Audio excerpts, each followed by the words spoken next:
আসসালামু আলাইকুম। পল্লী স্যারের অনলাইন কোচিং এ সবাইকে স্বাগত। আজ আমরা কস্ট শীট থেকে একটা অঙ্ক করবো। কস্ট শীট হলো আপনার ম্যানেজমেন্ট অ্যাকাউন্টিং এবং কস্ট অ্যাকাউন্টিং এর একটা গুরুত্বপূর্ণ অধ্যায়। এই অধ্যায়টা আপনারা ক্লাস 9 থেকে, নবম শ্রেণী থেকে যারা ব্যবসায় শিক্ষা বা কমার্স পড়ে আসছেন তারা এটা প্র্যাকটিস করে আসতেছেন এবং একেবারে এটা শেষ হবে মাস্টার্স, এবং মাস্টার্সে এটা আছে অ্যাডভান্স কস্ট অ্যাকাউন্টিং এর চ্যাপ্টার 6। এমনকি আপনার এটা এখানে শেষ হবে না, যদি বিসিএস পরীক্ষাও দেন, চাকরি পরীক্ষা, ওইখানেও এই বিষয় থেকে প্রশ্ন হয়, ভাইভাতেও কোশ্চেন হয়। সো এই চ্যাপ্টারটা আপনার করতেই হবে, না করলে তো আসলে আপনি বেসিক জানতে পারবেন না। এই চ্যাপ্টারটা সম্বন্ধে কিছু তথ্য আমি দেওয়ার আগে আমরা এই বইটা নিয়ে একটু আলোচনা করে নিই। যাদের এই ম্যানেজমেন্ট অ্যাকাউন্টিং বইটা আছে থার্ড ইয়ারে, তাদের এই চ্যাপ্টার গুলো সাধারণত বইতে আছে, এবং পরীক্ষায় কিছু চ্যাপ্টার আছে যেখান থেকে প্রশ্ন হয়, যেমন চ্যাপ্টার 7, চ্যাপ্টার 8, চ্যাপ্টার 3, এইগুলা থেকে কনফার্ম। আর চ্যাপ্টার হলো 4, এই 4টা 3, 4, 7, 8 4টা অধ্যায় থেকে কনফার্ম 10 করে আসে। বাকি যে চ্যাপ্টার গুলো থেকে কনফার্ম 10 আসে না, কিন্তু বাকি চ্যাপ্টার গুলো সহজ। আর এই 4টা চ্যাপ্টার একটু, এর মানে 3 নাম্বার চ্যাপ্টার একটু জটিল। 4, 7 এবং 8 সহজ হলো, চ্যাপ্টার 3টা জটিল। যাই হোক, আপনারা ভিডিও দেখে দেখে প্রথম চ্যাপ্টার থেকে যে সাবজেক্টে আছেন, আপনি কস্ট অ্যাকাউন্টিং বলেন, ম্যানেজমেন্ট অ্যাকাউন্টিং বলেন, অ্যাডভান্স কস্ট অ্যাকাউন্টিং বলেন, সবগুলো চ্যাপ্টারে কিন্তু ভিডিও আছে, ভিডিও দেখে দেখে পড়তে থাকেন। আমি এখন চ্যাপ্টার 2 কস্ট কনসেপ্ট করাচ্ছি আর কি। হ্যাঁ, কস্ট কনসেপ্ট যদি আপনাকে ভালো করে শিখতে হয়, তাহলে কস্ট কনসেপ্টের এই যে একটা ছক দেয়া আছে, সেটা শিখলেও আপনি 10-এ 10 নাম্বার পেতে পারেন। অথবা আমি কিছু বেসিক আলোচনা করবো, যেটা অঙ্কের মূল কথা, যেটা মনে রাখলে কিছুটা অঙ্ক আপনি ধরতে পারবেন, বা মূল জিনিসটা মনে রাখতে পারবেন। প্রশ্ন কঠিন হলে মূল জিনিসটা খুব কাজে লাগে, বেসিকটা খুব কাজে লাগে। কারণ প্রশ্ন সবসময় যে সহজ হবে এরকম না, প্রশ্ন কঠিনও হয়। আচ্ছা, তাহলে ক্লাসে চলে গেলাম। ক্লাসে আপনার কস্ট শিট হলো উৎপাদন ব্যয় বিবরণী আর কি। একটা জিনিস বানাতে কত টাকা খরচ হতে পারে সেই বিষয় নিয়ে আমরা আলোচনা করি। যেমন ধরেন, আমরা গার্মেন্টস কারখানার কথা চিন্তা করি। ধরেন এই যে একটা গার্মেন্টস কারখানা, বিশাল বড় একটা কারখানা। এখানে কি করা হয়? জামা কাপড় বানানো হয়। এখন এই কারখানার ভিতরে সেলাই মেশিন নিয়ে বসে আছে নাকি, সেলাই করতেছে, কাপড় বানাচ্ছে মেশিন দিয়ে। মেশিনের কাপড় হচ্ছে, কাপড় কাপড় কিন্তু কিনে নিয়ে আসতে হয়। তাহলে কাপড় বানানোর জন্য কাপড় কিনে নিয়ে আসতে কাঁচামাল, কাঁচামালকে ম্যাটেরিয়াল বলা হয়, র ম্যাটেরিয়াল। আর মজুরি দিতে হয় শ্রমিকদের, যে বানায়, সেটা লেবার বলা হয়, ডিরেক্ট লেবার। এই দুইটা জিনিস, আরো ডিরেক্ট কোনো খরচ থাকলে এই দুইটা জিনিসকে যোগ করলে বলা হয় প্রাইম কস্ট। এই প্রাইম কস্ট জিনিসটা আরেকবার বলতেছি। যদি একটা বেকারি হয়, বেকারিতে আপনি বিস্কিট বানাবেন, আটা, ময়দা, চিনি, যা যা লাগে সেই জিনিসগুলো হলো র মেটেরিয়াল। আর যে ব্যক্তি বানাচ্ছে, যারা কর্মী, তারা হলো লেবার। এদের দুইজনের খরচকে প্রাইম কস্ট বলা হয়, মুখ্য খরচ। এদের দ্বারা এইটা ছাড়া মাল বানানো সম্ভব না। এরপর এই কারখানায় কিন্তু তারা দুজন ছাড়াও, এইসব লোক ছাড়া আরো লোক আছে। কারখানার দারোয়ান আছে, কারখানার সুপারভাইজার আছে যারা দেখাশোনা করে, কারখানার যন্ত্রপাতি আছে, বিদ্যুৎ বিল আছে, গ্যাস বিল আছে, কারেন্ট বিল আছে, অনেক কিছু আছে। এই খরচগুলো ফ্যাক্টরি কস্ট বলে, এটাকে ফ্যাক্টরি খরচ। এটা যখন যোগ করবেন, তখন উৎপাদন ব্যয়, প্রোডাকশন কস্ট বেরিয়ে আসবে। উৎপাদন খরচ বেরিয়ে আসবে, এটার কারখানার ভিতরে উৎপাদন করতে কত লাগবে। ধরেন একটা জিনিস উৎপাদন করতে, একটা জামা শার্ট উৎপাদন করতে 200 টাকা লাগবে। আপনি কি মনে করেন 200 টাকা দিয়ে সে বিক্রি করতে পারবে? কারখানা থেকে শার্ট কিনে আপনি কমেন্টে লিখবেন, কারখানা থেকে শার্ট কেউই কিনে না, শার্ট কিনি আমরা দোকান থেকে। এটা চলে যায় দোকানে সব।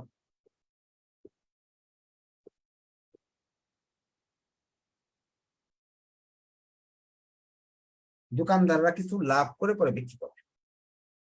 আচ্ছা, এই কারখানা এবং দোকান এই দুই জায়গায় কি মালিক বসে? যারা মেইন মালিক তারা কিন্তু এখানেও বসে না, এখানেও বসে না। কারখানায় কেউ মালিক থাকে না, দোকানেও মালিক থাকে না। দোকানে থাকে হলো অফিসে আলাদা।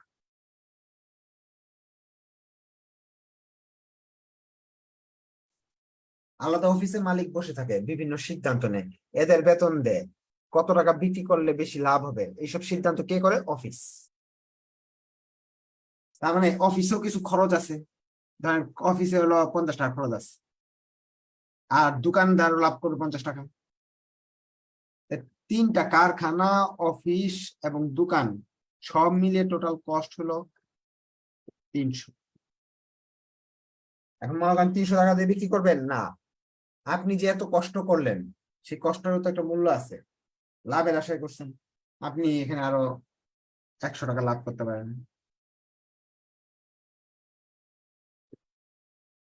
400, এটা সেলস। এই কষ্ট শীটের বাস্তব উদাহরণ দিয়ে দিলাম আমি। অঙ্কে গেলে এইগুলাই পাবেন, এই স্টেপ গুলো আপনার মনে রাখতে হবে। চলেন একটা অঙ্ক করি। যে যেটা বুঝাইলাম আপনি যদি মনে করেন না এগুলো আমি বুঝতে পারি না, কষ্ট হয়, বাদ দিয়ে দেন। হ্যাঁ, এই যে এখানে একটা ছক ছক দেওয়া আছে, এই আইটেম গুলো মুখস্থ করে ফেলবেন, যোগ করবেন, অঙ্ক মিলে যাবে, শেষ। এবং কোন আইটেম আসবে না এটা লিস্ট দেওয়া আছে, এই আইটেম গুলো বাদ দিয়ে দিবেন।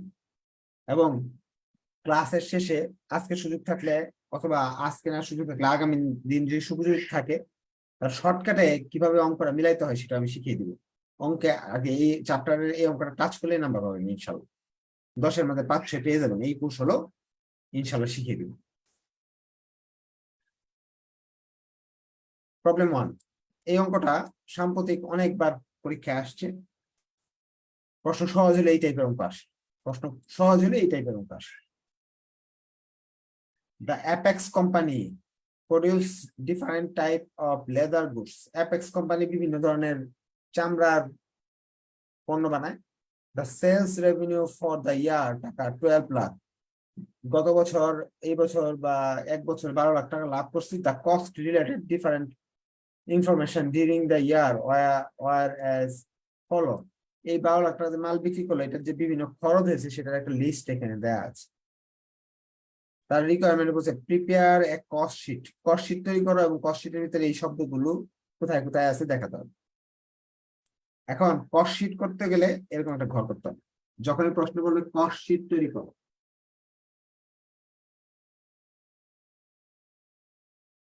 মিনিমাম এরকম একটা ঘর করতে হবে।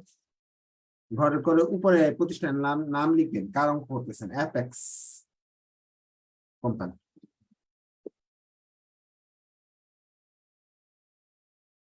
এরপরে এটা কি করতেছেন, কস্ট শিট। সময়টা লিখতে, টাইমটা লিখতে হবে, ফর দা ইয়ার এন্ডেড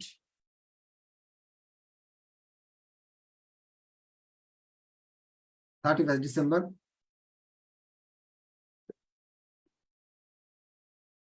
যে সাল দেওয়া থাকে, ধরুন 2010, 20 যা দেওয়া আছে। টাকা টাকা, এখানে অ্যাকাউন্ট টাইটেল বা ডিটেল। এই ছক গুলা বইয়ে দেওয়া আছে সুন্দর করে, এখানে দেখে নিন। এখান থেকে যে করতে হবে এরকম না। ছকের প্রথমে কি আনতে হবে আমাদের জানা নাই, এখানে লিখতে হবে। দেখি শীটে কি বলে। নিয়মে শীট বলতেছে, দুইটা বের করে নি তাহলে সুবিধা হবে দেখ, বারবার খুলতে হবে।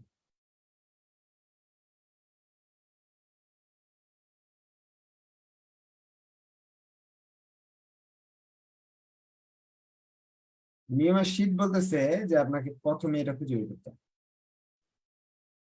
প্রশ্ন থেকে এটা খুঁজে বের করেন। ডিরেক্ট র ম্যাটেরিয়াল, এটা ওপেনিং, পারচেস এর সাথে যোগ করবেন, less discount return, carriage inward যোগ করবেন, এটা ক্লোজিং বাদ দিবেন। এই শব্দগুলো আগে খুঁজে বের করতে হবে। যারা দুর্বল এটা মুখস্থ করেন, মুখস্থ একদিনে হবে না, 2-4 বার করলে হয়ে যাবে। আমি এই অঙ্ক থেকে এটা খুঁজবো। এই যে দেখেন, র মেটেরিয়াল পারচেস পেয়ে গেলাম, র মেটেরিয়াল ওপেনিং খুঁজতে হবে। এই যে দেখেন, ওপেনিং র মেটেরিয়াল খুঁজে পেয়ে গেলাম, ক্লোজিং র মেটেরিয়াল খুঁজে পেয়ে গেলাম, ক্যারেজ বা ফ্রেট ইন খুঁজে পেয়ে গেলাম। দেখেন এগুলো এলোমেলো করে দিছে, আপনি বলবেন না এটা বিরাট কঠিন, আর সাজাই দিবেন নাকি? সাজাই দিলে তো আর সবাই পারবে, আপনার তো তাহলে অঙ্কতে নাম্বার দিতে হবে না। এই জিনিসগুলো এলোমেলো করে দেওয়া আছে, সেখান থেকে আপনার খুঁজে বের করতে হবে। সহজ কাজ, কঠিন কাজ না। 4টা আইটেম খুঁজে বের করলাম। প্রথম আইটেমটা হলো ওপেনিং র মেটেরিয়াল,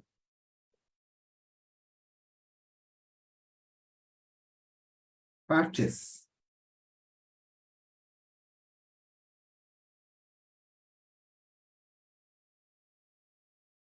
ফ্রেট ইন তো ক্রয় পরিবহন,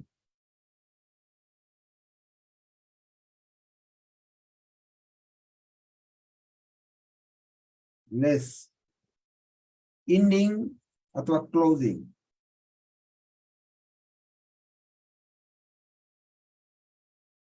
ক্লোজিং র মেটেরিয়াল,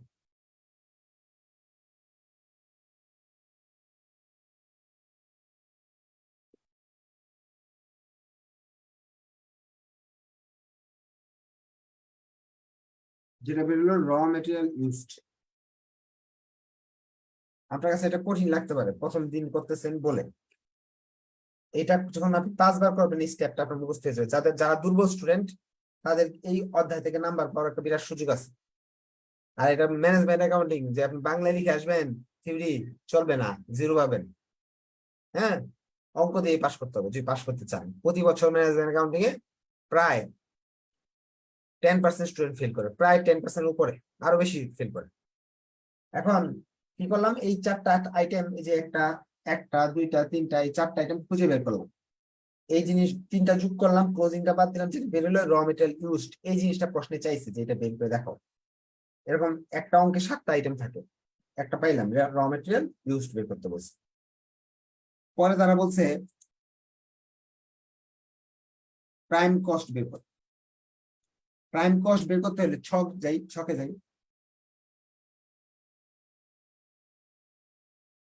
ছক বলতেছে প্রাইম কস্ট বের করতে হলে শুধু আপনাকে ডিরেক্ট ওয়েজেস বা আদার এক্সপেন্স যোগ করতে হবে, ডিরেক্ট এক্সপেন্সটা যোগ করতে হবে, তাহলে প্রাইম কস্ট বেরিয়ে আসবে। প্রশ্ন থেকে ডিরেক্ট এক্সপেন্সটা খুঁজে বের করবে।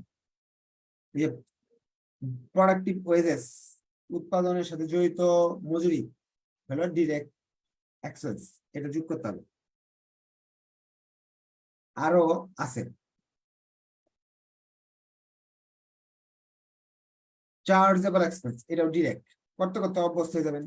দুই একটা আইটেমই, প্রোডাক্টিভ ওয়েজেস এবং চার্জেবল এক্সপেন্স, দুইটা।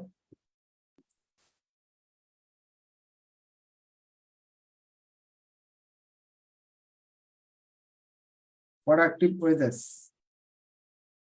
চার্জেবল এক্সপেন্স,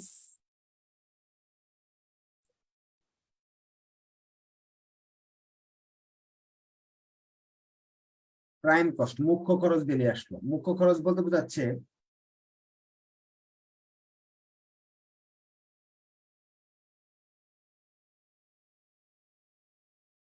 যে খরচটা না করলে জিনিসটা বানানোই হইতো না, যা না খরচ করলে জিনিসটা বানানো হইতো না। দেখেন এই র মেটেরিয়াল দিয়ে এক লেভেল বের করলে প্রাইম কস্ট বের হয়, এটা আমরা শিখছিলাম। এটার সাথে ফ্যাক্টরির খরচ যোগ করলে প্রোডাকশন কস্ট আসবে, উৎপাদন খরচ। ফ্যাক্টরি খরচ কিভাবে বুঝবো? ফ্যাক্টরি খরচ এখানে লেখা থাকে, এই যে ফ্যাক্টরি ওভারহেড লেখা আছে সুন্দর করে, 2,70,000, 2,50,000। আমরা যোগ করে ফেললাম ফ্যাক্টরি কস্ট,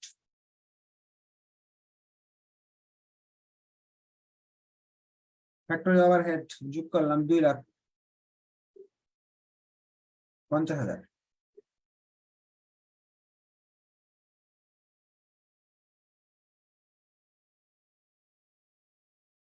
অঙ্কে এই যে দেখি, আমরা শীটের যাই, সূত্রের শীট। ফ্যাক্টরি ওভারহেড যোগ করতে হবে, সেলস অফ স্ক্র্যাপ যদি থাকে বিয়োগ করতে হবে। সেলস অফ স্ক্র্যাপ আছে কিনা প্রশ্ন দেখবো। সেলস অফ স্ক্র্যাপটা কি? ভগ্নাংশের মূল জিনিস। যেমন ধরেন আপনি যদি কাপড়ের বিজনেস করেন, কিছু কাপড়ের টুকরা যেগুলো আপনার ব্যবহার হচ্ছে না, সেগুলো ইচ্ছা করলে বিক্রি করতে পারবেন বাইরে। বা আপনি ধরেন স্টিলের জিনিসপত্র বানাবেন, স্টিলের থালা বাসন, স্টিল কাটার পরে কিছু অংশ তো ফেলে দিতে হয়, লাগে না? ধরেন একটা স্টিলের বাটি বানাচ্ছেন বা একটা গ্লাস বানাচ্ছেন, ধরেন স্টিলের বাটি ধরেন এতটুকু লোহা আছে, গ্লাস বানাতে এতটুকু লাগলো, কেটে ফেলে দিতে হলো বাকিটা, এই অংশটা ফেলে দিতে হলো। এটা কিন্তু আপনি ইচ্ছা করলে লোহাটা বিক্রি করে দিতে পারবেন। হ্যাঁ, এটা আপনার আপনার কাজে না আসলে অন্য কারো কাজে আসবে, এই বিক্রি টাকা বলা হয় স্ক্র্যাপ। তাহলে এই টাকাটা যদি থাকে তাহলে বিয়োগ দিতে হবে আমাকে, কারণ এই টাকাটা আসবে বিক্রি করে দিলে, সেলস অফ স্ক্র্যাপ। হ্যাঁ, যিনি আপনি যদি বিক্রি করে দেন,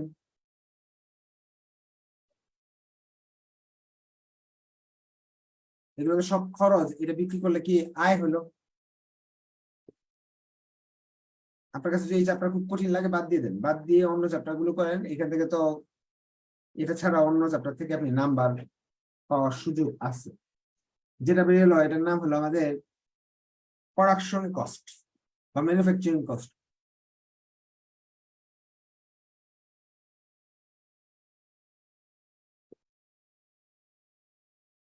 আমাদের এরকম এই যে একটা দুইটা তিনটা স্টেপ অলরেডি গেল।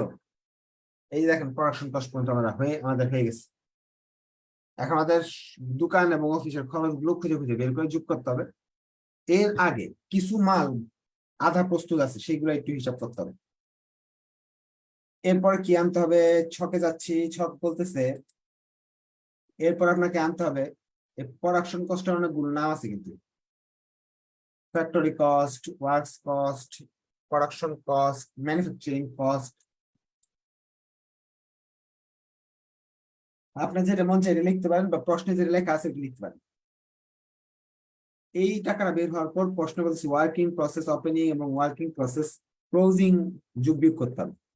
এইগুলো একটা পেইনফুল বিষয়, কিন্তু এটাকে আমি ইজি করবো, আপনাকে একটু অপেক্ষা করতে হবে, ক্লাসের শেষ পর্যন্ত ওয়েট করতে হবে। এটাকে কিভাবে মনে রাখবেন সেটা আমি, work in process opening, work in process ending. প্রশ্ন থেকে দেখি আছে এই জিনিসগুলো।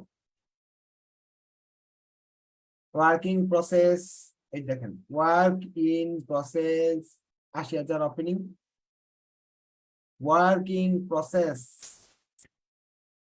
ক্লোজিং ৭০,০০০।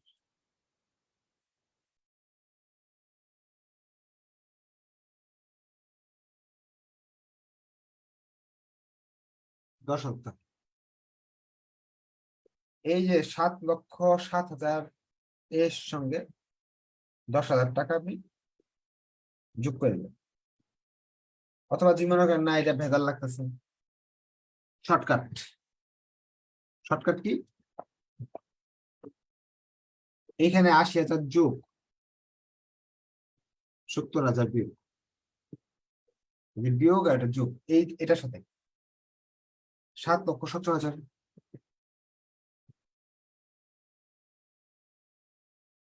এখন এটার নাম দিতে হবে, এটার নাম হলো কস্ট অফ প্রোডাকশন।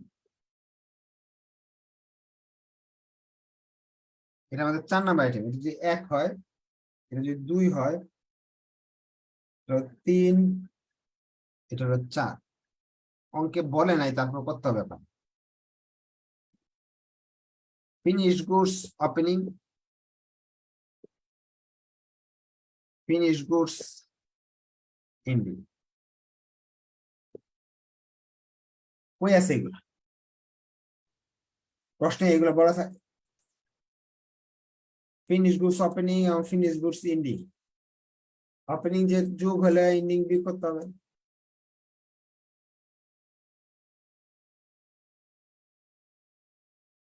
তাহলে এটা অঙ্কে অবশ্যই আছে, ফিনিশ গুডস এন্ডিং আছে বা ক্লোজিং, ফিনিশ গুড ওপেনিং আছে ৪০,০০০, ক্লোজিং আছে ৬০,০০০।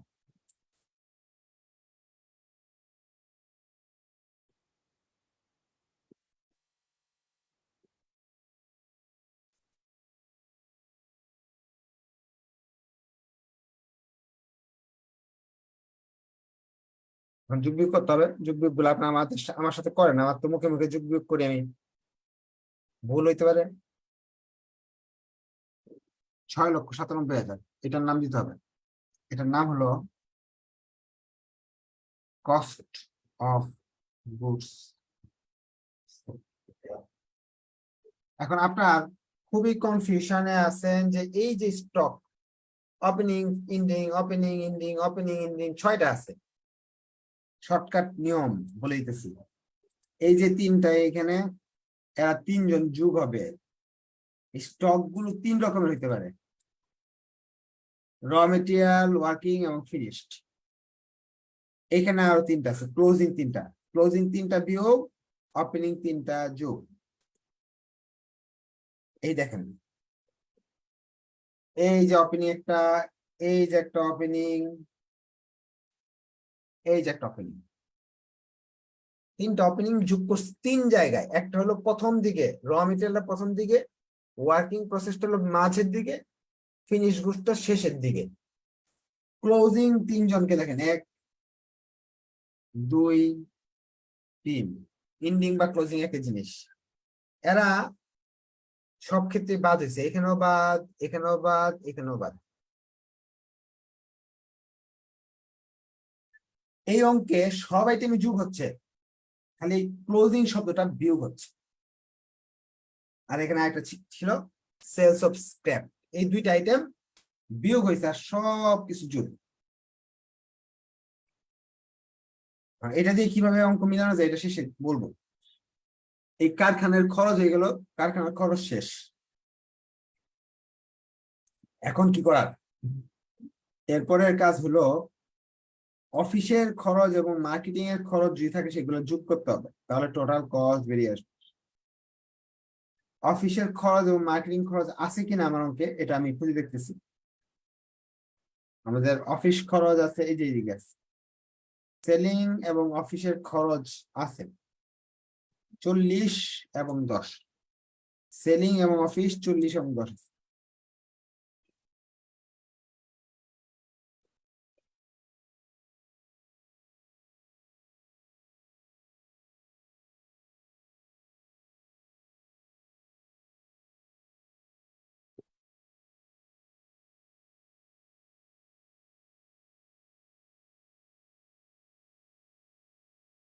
যোগ হবে তো এগুলো। এটার নাম হলো টোটাল কস্ট। সব বানাতে খরচ হলো, এখন এটার সাথে যদি আমি প্রফিট যোগ করি, মুনাফা যোগ করি, তাহলে হয়ে যাবে সেলস। মুনাফা দেওয়া নাই, অঙ্কে দেওয়া আছে সেলস। আচ্ছা, আপনাদের যদি আমি একটা প্রশ্ন করি, প্রশ্নটা মনোযোগ দিয়ে শুনবেন। আমি একটা আম একটা আম কিনে আনছি 7 টাকা দিয়ে, বিক্রি করছি 12 টাকা দিয়ে।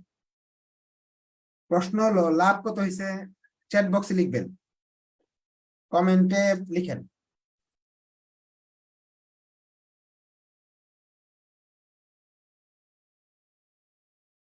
5 টাকা না?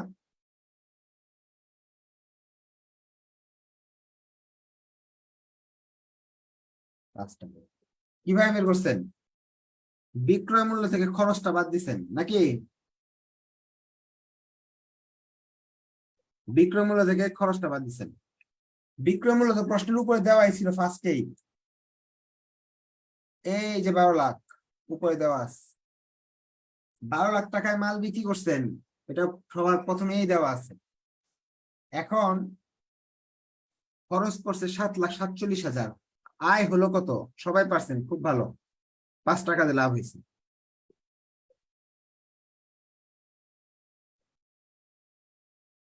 4,53,000 টাকা, 12 লক্ষ টাকা সেলস। এই 7টা স্টেপ করলে 10-এ 10 পাওয়ার সুযোগ আছে। এখন আপনি একেবারে দুর্বল শ্রেণী, কিছুই বুঝেন না, কিছুই পারেন না, কারণ আপনাকে এই অঙ্কটা মিলাইতে হবে। কারণ আমি কি করবো আপনাকে বলি, আমি বলবো এখানে যতগুলো আইটেম আছে এখান থেকে এই পর্যন্ত সবগুলো আইটেম যোগ হয়েছে, শুধু এই ক্লোজিং শব্দগুলো বা ইন্ডিং শব্দগুলো বাদ দিয়ে এখন যদি আপনি একটু এলোমেলো করে অঙ্কটা করে ফেলেন, ক্লোজিং শব্দগুলো বাদ দেন আর বাকিগুলো সব যোগ করেন, তাহলে কিন্তু উত্তর এটাই আসবে। স্যার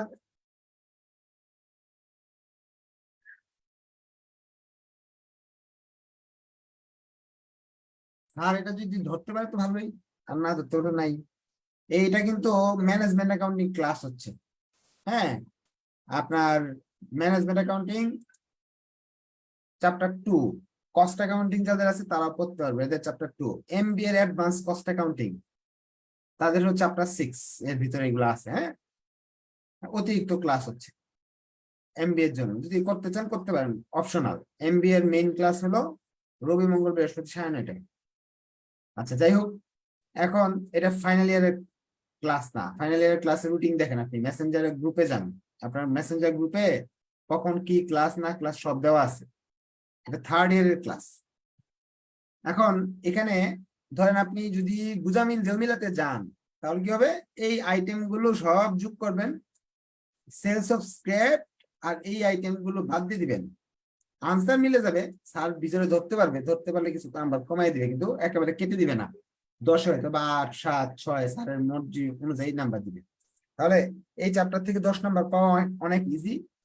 কি করতে হবে আপনাদের, প্রচুর পরিমাণ এই ধরনের অঙ্ক করতে হবে। করলে কি এই ছকটা মুখস্থ হয়ে যাবে। ছকটা কিন্তু আমি আপনাকে মুখস্থ করাতে পারবো না।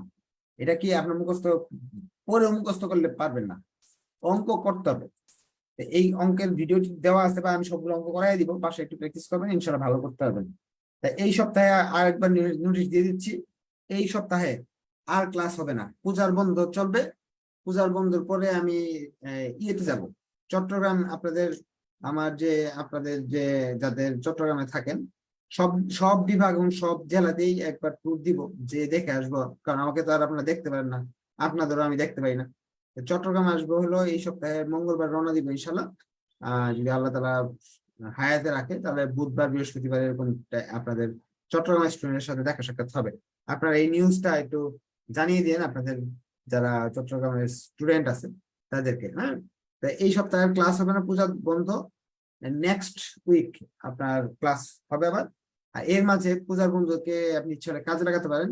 প্রথম চ্যাপ্টার থেকে শেষ চ্যাপ্টার পর্যন্ত সব ভিডিও দেওয়া আছে, সেগুলো দেখে দেখে পড়েন।